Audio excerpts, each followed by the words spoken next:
அகிலம் நியூஸ் நேயர்களுக்கு வணக்கம். இன்றைய மதிய நேர பிரதான செய்திகள். முதலில் தலைப்புச் செய்திகள். இலங்கை வரும் வெளிநாட்டவர்கள் தொடர்பில் புதிய கட்டுப்பாடு, போலீசார் விடுத்துள்ள அறிவிப்பு. இலங்கையில் அதிக அபாயம் உள்ள பல பகுதிகள் அடையாளம், பொதுமக்களுக்கு வழங்கப்பட்டுள்ள அவசர அறிவுறுத்தல். இன்று முதல் அதிகரிக்கும் மழை, மக்களுக்கு விடுக்கப்பட்டுள்ள எச்சரிக்கை. வவுனியாவில் காட்டு யானைகள் அட்டகாசம். ஆயிரக்கணக்கான அரசு தொழில் வெற்றிடங்கள், கல்வி அமைச்சு வெளியிட்ட முக்கிய அறிவிப்பு. தாயால் விற்கப்பட்ட சிறுமி பிக்கு மற்றும் வியாபாரியால் பாலியல் துஷ்பிரயோகம். பாடசாலைகளில் பரீட்சைகள் மற்றும் விடுமுறை மாற்றம், கல்வி அமைச்சின் புதிய அறிவிப்பு. கிரைண்டர் இயந்திரத்தால் கழுத்தறுபட்டு பலியான குடும்பஸ்தர். முல்லைத்தீவு மாணவிக்கு வீதியில் நடந்த சம்பவத்தால் அதிர்ச்சி. ஜூலை 1ஆம் தேதிக்குள் பதிவு கட்டாயம், வெளிவந்துள்ள அறிவிப்பு. தொடர்பான விரிவான செய்திகள். வெளிநாட்டவர்களுக்கு வீடு அல்லது சொத்துக்களை வாடகை அடிப்படையில் வழங்குவதாயின் அது குறித்து உடனடியாக அருகிலுள்ள போலீஸ் நிலையத்தில் தெரியப்படுத்துமாறு போலீசார் கோரிக்கை விடுத்துள்ளனர். அனைத்து வீட்டு உரிமையாளர்களுக்கும் இது தொடர்பில் போலீஸ் ஊடக பேச்சாளர், உதவி போலீஸ் அத்தியட்சகர் எஃப் உட்லரினால் விசேட அறிவித்தல் விடுக்கப்பட்டுள்ளது. அரசாங்க தகவல் திணைக்களத்தில் நேற்று நடைபெற்ற ஊடகவியலாளர் சந்திப்பில் கலந்து கொண்டு கருத்து தெரிவித்த அவர் இதனை குறிப்பிட்டுள்ளார். சுற்றுலா விசா மூலம் இலங்கை வரும் சில வெளிநாட்டினர் இவ்வாறான வாடகை வீடுகளில் தங்கியிருந்து பல்வேறு இணையவழி குற்றங்கள் மற்றும் நிதி மோசடிகளில் ஈடுபட்டு வருவதாக தற்போது தகவல்கள் வெளியாகியுள்ளன. இதன் காரணமாக இலங்கையின் தேசிய பாதுகாப்பை உறுதிப்படுத்தவும், நாட்டில் இடம்பெறும் பாரிய அளவிலான நிதி மோசடிகளை கட்டுப்படுத்தவும் இந்த நடவடிக்கை மேற்கொள்ளப்பட்டுள்ளதாக அவர் குறிப்பிட்டுள்ளார். அதற்கமைய வெளிநாட்டினருக்கு தங்களது வீடுகள் அல்லது தங்குமிட வசதிகளை வழங்கும் நபர்கள் இனிவரும் காலங்களில் இதுகுறித்து மிகுந்த அவதானத்துடன் செயற்பட வேண்டும் என்று ஊடக பேச்சாளர் மேலும் குறிப்பிட்டுள்ளார். இன்று முதல் டெங்கு அதிக அபாயம் உள்ள பகுதிகளில் சிறப்பு நுளம்பு ஒழிப்பு திட்டம் செயல்படுத்தப்படும் என்று தேசிய டெங்கு கட்டுப்பாட்டு பிரிவு தெரிவித்துள்ளது. டெங்கு கட்டுப்பாட்டு பிரிவின் ஆலோசகர் வைத்திய நிபுணர் பிரஜுலா சமரவீர இதனை தெரிவித்துள்ளார். நாட்டில் 43 சுகாதார வைத்திய அலுவலர் பிரிவுகள் டெங்கு அதிக அபாயம் உள்ள பகுதிகளாக அடையாளம் காணப்பட்டுள்ளதாகவும் குறிப்பிட்டுள்ளார். மேலும் 6 மாவட்டங்களில் டெங்கு பாதிப்புகள் அதிகரித்துள்ளதாகவும், இந்த ஆண்டு இதுவரை பதிவான டெங்கு நோயாளிகளின் எண்ணிக்கை 26,071 ஆகும் என்று தெரிவிக்கப்படுகின்றது. இதற்கமைய டெங்கு தொடர்பான 13 மரணங்களும் பதிவாகியுள்ளதாக தேசிய டெங்கு கட்டுப்பாட்டு பிரிவு தெரிவித்துள்ளது. டெங்கு நுளம்புகள் பரவுவதை தடுக்க பொதுமக்கள் தங்கள் சுற்றுப்புறங்களை தூய்மையாக வைத்திருக்க வேண்டும் என்று பிரஜுலா சமரவீர வலியுறுத்தியுள்ளார். வட மற்றும் தென்னரைக்கோள காற்று சங்கமிக்கும் மண்டலமான இடைவெப்பு மண்டல சங்கம மண்டலம் நாட்டின் வானிலையை பாதித்து வருவதாக வானிலை ஆய்வு திணைக்களம் தெரிவித்துள்ளது. இதன் விளைவாக இன்று முதல் நாட்டில் மழைப்பொழிவு அதிகரிக்கும் என்று எதிர்பார்க்கப்படுவதாக துறை தெரிவித்துள்ளது. அதன்படி பிற்பகல் சுமார் 1 மணிக்கு பிறகு நாட்டின் பெரும்பாலான பகுதிகளில் மழை அல்லது இடியுடன் கூடிய மழை பெய்யும். குறிப்பாக மேற்கு சப்ரகமுவ, மத்திய, தெற்கு மற்றும் உவா மாகாணங்களிலும் அம்பாறை மாவட்டத்திலும் மேகமூட்டத்துடன் காணப்படும். மேலும் மழை பெய்யும் என்று எதிர்பார்க்கப்படுகின்ற நிலையில் சப்ரகமுவ, மத்திய, உவா மாகாணங்களிலும் அம்பாறை, மட்டக்களப்பு, காளி, மாத்தறை மற்றும் பொலனறுவை மாவட்டங்களிலும் சில இடங்களில் 100 மில்லிமீட்டருக்கு மேல் கனமழை பெய்யக்கூடும். மத்திய சப்ரகமுவ மற்றும் உவா மாகாணங்களின் சில இடங்களிலும் பனிமூட்டமான சூழலும் காணப்படும்.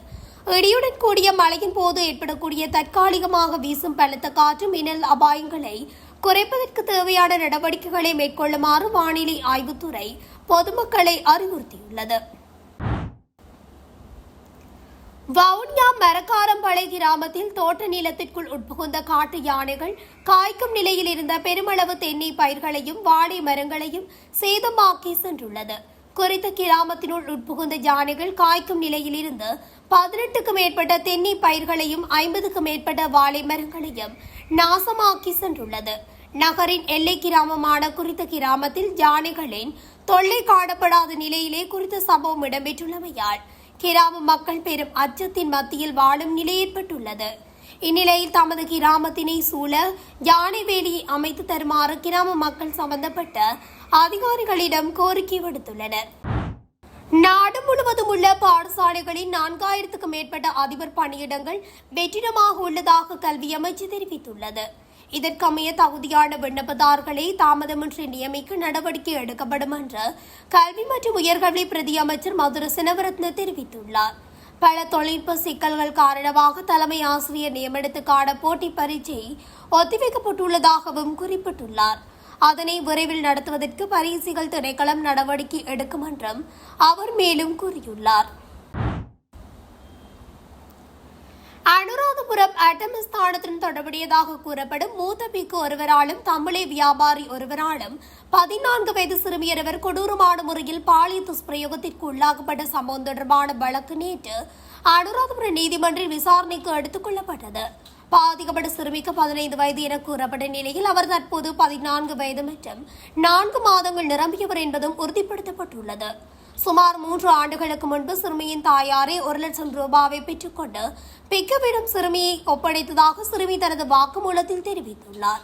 பிக்கு தங்கியிருந்த அறை, அங்குள்ள கதவுகள் மற்றும் அலுமாரிகள் குறித்து சிறுமி வழங்கிய தகவல்கள் சம்பவ இட ஆய்வின் போது துல்லியமாக பொருந்தியுள்ளன. இது வழக்கின் முக்கிய ஆதாரமாகவும் கருதப்படுகின்றது. தாம்பளை பகுதியில் சிறுமியின் தாய் தேன் விற்பனையில் ஈடுபட்டிருந்த போது அங்குள்ள வியாபாரி ஒருவரால் சிறுமி பலமுறை வன்புணர்வுக்கு உள்ளாக்கப்பட்டதும் தெரியவந்துள்ளது. இது தொடர்பான இடாய்வு இன்று நடைபெறவுள்ளது. தேசிய சிறுவர் பாதுகாப்பு அதிகார சபை இந்த வழக்கில் தீவிரமாக செயற்பட்டு வருகிறது. சந்தேகநபரான பிக்குவை ஏன் இன்னும் கைது செய்யவில்லை என மேல் மாகாண சிரேஷ்ட பிரதி போலீஸ் மா அதிபரிடம் விளக்கம் கோரப்பட்டுள்ளது. சந்தேக நபர்களுக்கு வெளிநாட்டு பயணத்தடை விதிக்க இன்னும் நடவடிக்கை எடுக்கப்படாதது மற்றும் போலீசாரின் மெத்தன போக்கு குறித்து பல்வேறு தரப்பினரும் கவலை வெளியிட்டுள்ளனர். போலீசார் முறையாக விசாரணை நடத்தி சந்தேக நபர்களை பேரிடர் தவறினால் வழக்கு சட்டமா அதிபர் திணைக்களத்துக்கு மாற்றப்படும். அவ்வாறு நிகழும் பட்சத்தில் சட்ட ஆலோசனைகளை பெற 4 முதல் 5 ஆண்டுகள் வரை தாமதம் ஏற்பட்டு குற்றவாளிகள் தப்பிக்கும் சூழல் உருவாகலாம் என்று சமூக ஆர்வலர்கள் அச்சம் தெரிவிக்கின்றனர். வழக்கை திசை திருப்பும் சில தரப்புகள் முயன்று வரும் நிலையில் பாதிக்கப்பட்ட சிறுமிக்கு நீதி கிடைக்க வேண்டும் என்று கோரிக்கை விடுத்துள்ளது. இலங்கையில் அடுத்த வருடம் முதல் பரீட்சைகள் மற்றும் தவணை விடுமுறைகளை மாற்றம் கொண்டுவரப்பட உள்ளதாக அறிவிக்கப்பட்டுள்ளது. அந்த வகையில் பாடசாலை தவணைகள் மற்றும் பொது பரீட்சை கால அட்டவணையை கடந்த 2020 ஆண்டுக்கு முந்தைய நிலைக்கு 2027 ஆண்டு முதல் முழுமையாக கொண்டுவர கல்வி அமைச்சு தீர்மானித்துள்ளதாக கல்வி அமைச்சின் செயலாளர் நாளக கல்விவர் தெரிவித்துள்ளார். அவர் மேலும் தெரிவிக்கையில் கடந்த 2020 ஆண்டு முதல் இலங்கையின் கல்வி முறைமை தொடர்ச்சியான தடைகளை எதிர்கொண்டு வந்தது. கோவிட்-19 பெருந்தொற்று, நாட்டின் பொருளாதார நெருக்கடி மற்றும் சீரற்ற வானிலை போன்ற காரணங்களால் பாடசாலை நாட்காட்டி பாரியளவில் மாற்றமடைந்தது. இந்த சீர்குலைவுக்கு முற்றுப்புள்ளி வைக்கும் வகையில் 2027 ஆண்டு முதல் பாடசாலை தவணைகள் மற்றும் பொது பரீட்சைகள் அனைத்தும் அவற்றின் வழக்கமான கால அட்டவணையின்படி நடைபெறும் என குறிப்பிட்டுள்ளார். 2027 ஆண்டு ஜனவரியில் புதிய கல்வியாண்டை தொடங்குவதற்கு ஏதுவாக இந்த ஆண்டு எஞ்சியுள்ள 2 பாடசாலை விடுமுறை காலங்களும் வழக்கத்தை விட நீண்ட நாட்களுக்கு வழங்கப்படும் என தெரிய வருகிறது. 2026 ஆண்டுக்கான காப்போத சாதாரண தர பரீட்சைகள் எவ்வித மாற்றமுமின்றி திட்டமிட்டபடி டிசம்பர் மாதம் நடைபெறும் எனவும் கூறப்பட்டுள்ளது. கட்டுக்கஸ்தோட்டை போலீஸ் பிரிவுக்குட்பட்ட மாவில்மட பகுதியில் தனது வீட்டின் பாதுகாப்பு வேலையை அமைக்கும் பணியில் ஈடுபட்டிருந்த நபர் ஒருவர் கிரைனர் இயந்திரத்தால் கழுத்தறுபட்டு உயிரிழந்துள்ளார். நேற்று காலை இந்த விபத்து நேர்ந்துள்ளது. இவ்வாறு உயிரிழந்தவர் மாவில்மட பகுதியைச் சேர்ந்த 66 வயதுடையவர் என அடையாளம் காணப்பட்டுள்ளார். உயிரிழந்தவர் தனது வீட்டின் முன் பாதுகாப்பு வேலையை பழுது பார்ப்பதற்காக பயன்படுத்திய கிரைண்டரில் கழுத்து அறுபட்ட நிலையில் சம்பவத்திலேயே உயிரிழந்து கிடந்தமை இதுவரை மேற்கொள்ளப்பட்ட விசாரணைகளில் இருந்து தெரியவந்துள்ளது. சம்பவம் தொடர்பில் கட்டுக்கஸ்தோட்டை போலீசார் மேலதிக விசாரணைகளை முன்னெடுத்து வருகின்றனர். முல்லைத்தீவு முள்ளியவளை பகுதியில் நேற்று மாலை இடம்பெற்ற அதிர்ச்சி சம்பவம் பொதுமக்கள் மத்தியில் பெரும் பரபரப்பையும் அச்சத்தையும் ஏற்படுத்தியுள்ளது. சுமார் 3:30 வடியளவில் வற்றாப்பளையில் மேலதிக வகுப்பை முடித்துவிட்டு தனது துவிச்சக்கர வண்டியில் வீடு திரும்பிக் கொண்டிருந்த உயர்தர வகுப்பு மாணவி ஒருவரே இந்த சம்பவத்திற்கு முகம் கொடுத்துள்ளார். இலக்கத்தகடு இல்லாத ஒரு விலை உயர்ந்த மோட்டார் சைக்கிளை பின்தொடர்ந்து வந்த 2 இளைஞர்கள் கண்ணிமைக்கும் நேரத்தில் மாணவியின் கழுத்தில் இருந்த சுமார் 3/4 பவுண்ட் தங்கச் சங்கிலியை அறுத்துக் கொண்டு தப்பி சென்றுள்ளனர். கடந்த வாரமும் இதே பகுதியில் கடைக்கு சென்ற பெண்ணொருவரிடம் ஒரு பவுண்ட் சங்கிலி பறிக்கப்பட்டது. இந்நிலையில் தொடர்ச்சியாக அரங்கேறும் இத்தகைய கொள்ளை சம்பவங்களால் முள்ளியவளை மக்கள் அச்சத்தில் உள்ளனர். தற்போது முள்ளியவளை போலீசார் அப்பகுதியில் உள்ள சிசிடிவி காட்சிகளை ஆய்வு செய்து தீவிர விசாரணையில் ஈடுபட்டுள்ளனர்.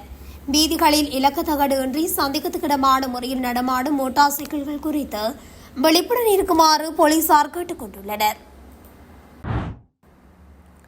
நாட்டின் அனைத்து சிறுவர் முன்வழிகளும் பதிவு செய்யப்பட வேண்டும் என மகளிர் மற்றும் சிறுவர் விவகார அமைச்சர் சரோஜா சாவ்திரி போல்ராஜ் அறிவித்துள்ளார்.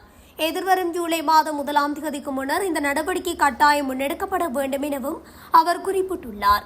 முன்கல்வி கல்விக்கான வேலை திட்டம் அமைச்சின் பாடப்பிறப்பிற்கு அமைய எவ்வாறு செயற்படுத்தப்பட வேண்டும் என்பது தொடர்பில் மாத்தறை மாவட்ட செயலகத்தில் விழிப்புணர்வு நிகழ்வொன்று நடைபெற்றுள்ளது.